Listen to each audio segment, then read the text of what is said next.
Hello दोस्तों, नमस्कार। आज हम प्रयागराज मेला के बारे में, जो 144 साल बाद, यानी पूरे विश्व में सबसे बड़ा मेला 144 साल बाद इंडिया में उत्तर प्रदेश के प्रयागराज जिले में लगने जा रहा है। यह मेला अपने आप में बहुत बड़ा विचित्र है, कई रिकॉर्ड अपने नाम करने वाला है। ये 144 साल आप लोगों को हम बताने जा रहे हैं, वीडियो में आगे बताएंगे। देखिए, लगता है अर्धकुंभ 6 साल में, और वैसे 12 साल में लगभग कुंभ लगता रहता है। लेकिन जो ये महाकुंभ है, यानी प्रयागराज के, उत्तर प्रदेश के प्रयागराज जिले में जो महाकुंभ मेला लगने जा रहा है, उसमें क्या विचित्र है। कहाँ से लोग आएंगे, देश विदेश से लोग आते रहते हैं, कई करोड़ लोग यहाँ पर आएंगे। गवर्नमेंट की क्या सिस्टम है, इसके बारे में हम स्टेप बाय स्टेप बताते रहेंगे। बस इसके लिए आप वीडियो को बिना स्किप किए हुए पूरा जरूर देखिएगा। तो चलिए दोस्तों, शुरू करते हैं।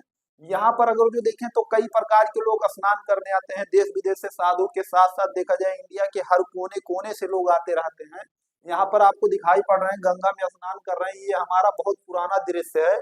लगभग देखा जाए तो यह मेला 8,000 साल पुराना मेला अभी तक लगता हुआ आ रहा है। लेकिन अब की बार जो लग रहा है, इतना भीड़ और इतना ज्यादा, अगर जो देखा जाए गैदरिंग पूरे आज तक कहीं नहीं हुआ है, पूरे वर्ल्ड में देखा जाए मेलों में। यहाँ पर कई लोग नागा साधु हैं, देश विदेश से साधु आते रहते हैं, अपनी प्रतिभाओं को और संस्कृतियों को दिखाते रहते हैं। चलिए दोस्तों, हम वीडियो में आगे समझते हैं। अगर जो हम बात करें तो प्रयागराज मेले के साथ साथ भारत में 4 जगहों पर मेला लगता है। वो 4 जगह हमारे यहाँ पर दिखाई पड़ रहे हैं, इंडियन मैप में आपको दिखाई पड़ा है। पहला स्थान है हमारा प्रयागराज, यानी ये उत्तर प्रदेश में पड़ता है, उत्तर प्रदेश का एक जिला है। और दूसरा पड़ता है हरिद्वार, हरिद्वार पड़ता है उत्तराखंड। और तीसरा है उज्जैन, ये है मध्य प्रदेश में। और नासिक यानी महाराष्ट्र में। यानी यहाँ पर अपना एक एक देखा जाए तो विशेषता है।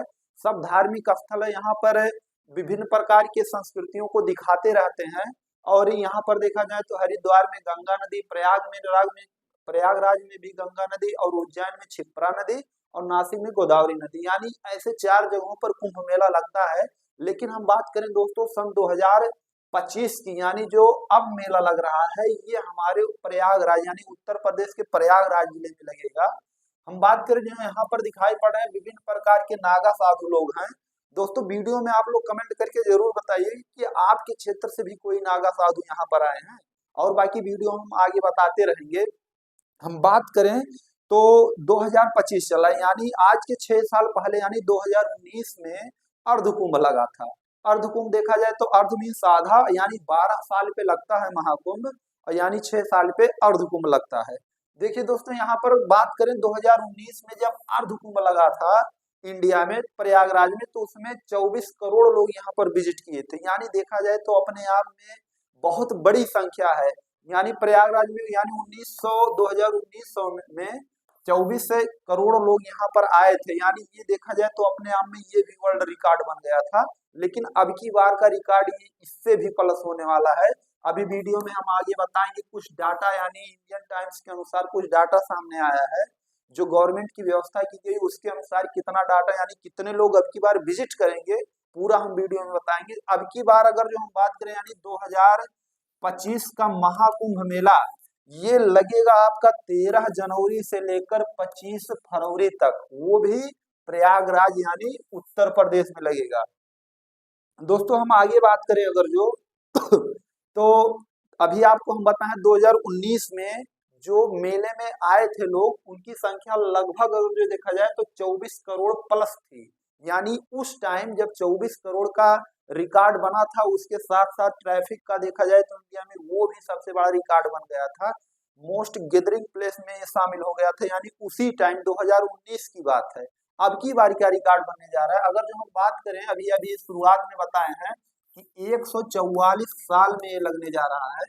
अब कुछ लोगों के मन में आ रहा है कि सर 144 साल क्या होता है, जब 6 साल में आता है अर्धकुंभ, 12 साल में आता है महाकुंभ, तो 144 साल। अभी वीडियो में हम आगे बताएंगे कि 144 साल बाद, यानी जो आज के डेट में, यानी जो इन अभी डेट बताए हैं 13 से लेकर 29 फरवरी के बीच में जो लोग स्नान करने जाएंगे, ऐसा मौका फिर 144 साल बाद ही आएगा। वो किस प्रकार आएगा, वो नक्षत्रों के अनुसार देखा जाए। अभी वीडियो में आगे हम बताएंगे कि 144 साल बाद क्यों आया है। हम बात करें महाकुंभ मेले के इतिहास के बारे में, तो हम शुरू करते हैं इतिहास का। मतलब जैसे कुंभ मेला कहाँ से शुरुआत हुआ, क्यों लगता है, और जो अभी 4 जगह हम बताए हैं 4 जगह पर ही क्यों लगता है और जगहों पर क्यों नहीं लगता, और उन जगहों पर कब कब लगता है और किस वजह से लगता है। चलिए वीडियो को आगे हम शुरू करके बताते हैं। यहाँ पर जैसे यहाँ पर दिखाई पड़ रहा है, एक पौराणिक ग्रंथों के अनुसार देखा जाए तो ये धार्मिक ग्रंथों के अनुसार जोड़ा जाता है महाकुंभ मेला। उस समय दुर्वासा ऋषि इंद्र देवता को श्राप दे दिए थे, उसकी वजह से पूरे देवता कमजोर पड़ गए थे। मीन्स सभी देवताओं को श्राप मिल गया था, उस टाइम कमजोर पड़ गए थे। सभी देवी देवता लोग मिलकर गए थे ब्रह्मा जी के पास। ये पौराणिक ग्रंथों के अनुसार हम बता रहे हैं, अभी आगे पता चलेगा कि कैसे कैसे कहाँ पर लगता है। और जब उस समय दुर्वासा ऋषि श्राप दे दिए थे तो सभी लोग मिलकर गए थे उनके पास, इंद्र ब्रह्मा जी के पास। तो ब्रह्मा जी ने उपाय बताया कि अगर जो आप लोग समुद्र मंथन करेंगे तो वहां से अमृत से भरा कलश निकलेगा, उस अमृत को आप लोग पी लेंगे तो दोबारा अमर हो जाएंगे। यानी जब ये असुरों को यह बात पता चला कि देवता लोग कमजोर हो गए, यानी उनके ऊपर वो लोग अटैक कर दिए। यानी वीडियो में फोटो में दिखाई पड़ रहा है सभी देवताओं पर वो लोग अटैक कर दिए। अटैक करने के बाद वहां पर अपना कब्जा जमा लिए स्वर्गलोक में। अब काफी डिस्टर्ब हो गए। यानी जब ये प्लान इन लोगों को बताया गया कि समुद्र मंथन करेंगे और समुद्र मंथन करने के बाद वहां पे अमृत का कलश निकलेगा और सभी लोग पी लेंगे तो अमर हो जाएंगे। अब राक्षस लोग वैसे राक्षसे होते हैं, वो लोग खुश हो गए इस बात सुनकर। अब वो लोग क्या करने लगे, समुद्र मंथन के लिए तैयार हो गए। जैसे पौराणिक कथाओं में लिखा गया है कि समुद्र मंथन वो सागर में हुआ था, जो शेषनाग थे उन्हीं के अनुसार एक पहाड़ के चट्टान को ऐसे बेलनाकार में, यानी समझ यहाँ पर दिखाई पड़ रहा है, एक साइड में पूरा असुर लोग थे और एक साइड में देवता लोग थे।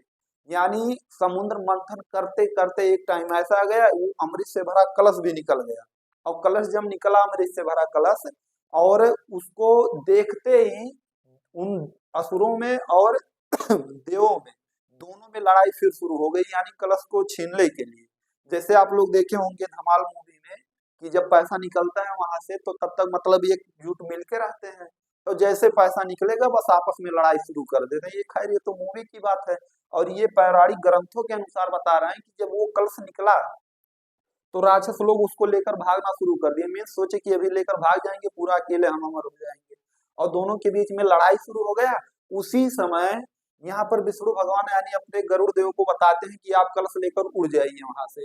यानी जैसे कलश निकला और लोग लड़ाई शुरू कर दिए, और उतने में मौका पाकर गरुड़ देव कलश को लेकर उड़ गए। अब उड़ने के बाद क्या होता है, जब उड़ते उड़ते गए तो वो कलश कि जो अमृत भरी बूंदें थी वो इंडिया में 4 जगहों पर गिरती हैं। और चारों जगह भी आप लोग को हम बताए हैं कि चारों जगह वो था, पहला प्रयागराज, और दूसरा हरिद्वार, और तीसरा देखिए उज्जैन, और चौथा नासिक।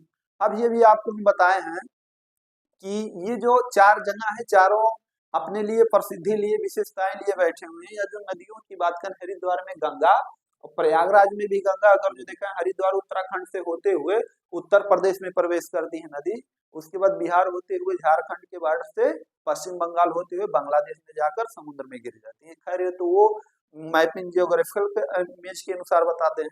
लेकिन प्रयागराज में देखें तो यहाँ पर गंगा नदी, उज्जैन में क्षिप्रा नदी, और नासिक में गोदावरी नदी। यानी इन 4 जगहों पर कुंभ मेला लगता है, और अमृत की 4 बूंदें यहीं पर गिरी थी। लेकिन इतना नहीं दोस्तों, जैसे हम टॉपिक में अभी एक बार बताए हैं कि कोई जरूरी नहीं है कि मतलब चारों जगह एक साथ मेला लगे, उसका भी रीजन होता है। और वो कहाँ से निकाला जाता है, वो निकाला जाता है हमारे ग्रहों के अनुसार। यहाँ पर आपको ग्रह दिखाई, ये सूर्य देवता है यानी सूर्य भगवान है, इनके जो अराउंड में जो चक्कर लगाते रहते हैं ग्रह, उन्हीं के अनुसार ये तय किया जाता है कि कहाँ कहाँ पर कुंभ मेला लगेगा। तो दोस्तों हम आप लोग को बता दें कि आप लोगों को यह बात तो पता है, ये बगल में चांद है और ये बीच में पृथ्वी, जहां पर हम लोग निवास करते हैं। पृथ्वी को सूर्य का एक चक्कर लगाने में 365 सही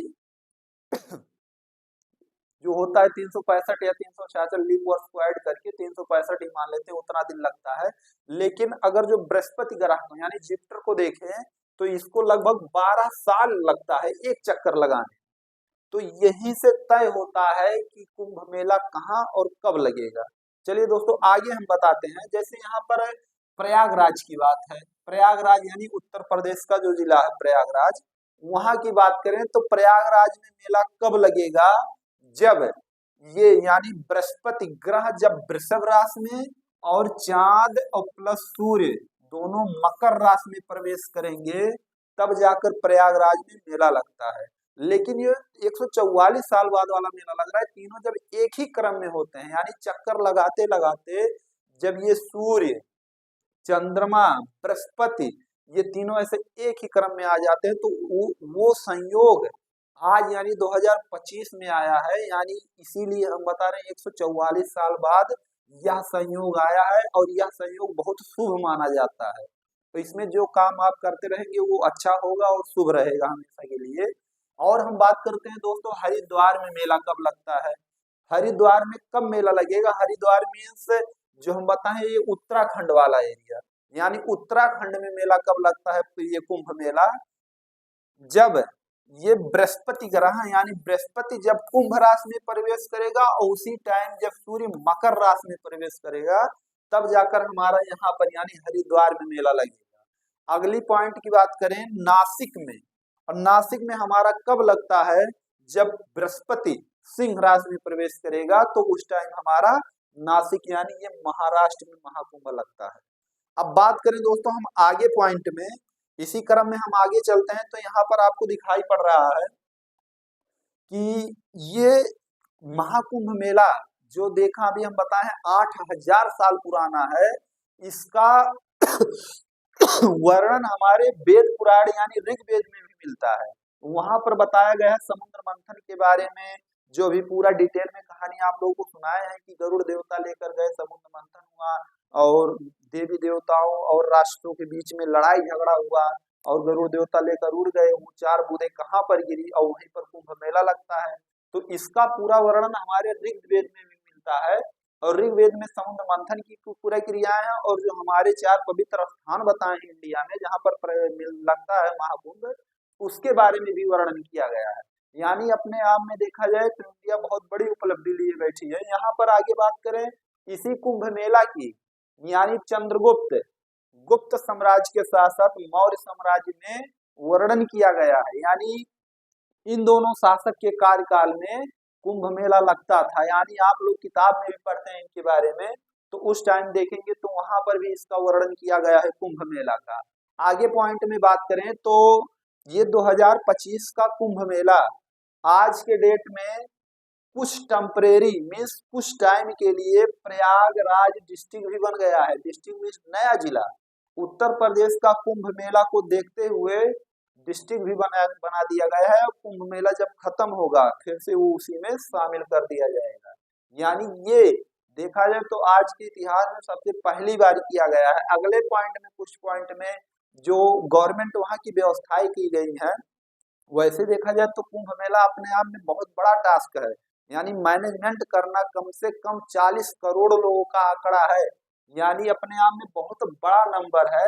40 करोड़ लोग यहाँ की आने का लगभग आंकड़ा लगाए हुए हैं, और जो हमारे गवर्नमेंट के अनुसार यानी उत्तर प्रदेश के इस समय सीएम योगी आदित्यनाथ जी हैं, उनके अनुसार कुछ व्यवस्थाएं की गई हैं। जैसे यहाँ पर कुछ पॉइंट में दिखाई पड़ रहा है आपको कि 1.5 लाख तो केवल टेंट की व्यवस्था की गई है। मीन्स जो लोग आएंगे यहाँ पर रहेंगे, नहाएंगे, कपड़ा वपड़ा बदलेंगे, कुछ टाइम के लिए हम आराम करेंगे, जो नागा साधु लोग आएंगे वहां पर रुकेंगे, खाना पानी खाएंगे, ये सब भी देखा जाता है। यानी 1.5 लाख टेंट और वगैरह वगैरह कुछ चीजें यहाँ पर व्यवस्थाएं की गई हैं, आपको दिखाई पड़ रहा है, जैसे लाइट वाइट की व्यवस्था, पानी पीने के लिए, ये सब तो नॉर्मल बात है। आगे पॉइंट में बात करें और 1.5 लाख टॉयलेट की, मीन्स सबको लगता भी है जगह नहीं रहेगा आदमी के लिए, वैसे जगह नहीं रहेगा, तो 1.5 लाख टॉयलेट की भी व्यवस्थाएं की गई है, और विभिन्न प्रकार की सुविधाओं से लैस है। अगर भी देखें तो इस कुंभ मेले से हमारे भारत की इकोनॉमी का भी बहुत इफेक्ट पड़ेगा, मीन्स ग्रोथ होगा। अगर जो देखा जाए तो इसमें जितना पैसा खर्च कर रहे हैं उससे कई गुना कमा लेंगे। मीन्स लोग एक स्थान से दूसरे स्थान तक आते जाते रहेंगे, ट्रैफिक का भी ज्यादा वो रहेगा, और जो हमारे यहाँ के ढाबा होटल्स रहेंगे उनसे भी हमारा जनरेट होता रहेगा पैसा। मीन्स जो लोग साल भर उतना पैसा नहीं कमाए रहेंगे जितना इन प्रयागराज में जब तक कुंभ मेला चलेगा तब तक कमा लेंगे। यानी वो पैसा हमारा आता रहेगा, विदेश से जो लोग आएंगे वो तो आएंगे, उनसे अलग टैक्स लगेगा, और हमारे इंडिया का जो विभिन्न प्रकार के संसाधन है उनका भी बढ़ता रहेगा। यानी ऐसे स्थानों पे जब मेला लगता है तो यहाँ की इकोनॉमी एकाएक बूस्ट होता रहता है, और बूस्ट होने की वजह से हमारे इंडिया में उसका भी फायदा होता रहेगा, यानी इकोनॉमी का भी। और ऐसे विभिन्न प्रकार के ऐसे चीज हैं जो महाकुंभ मेले में शामिल किए गए हैं।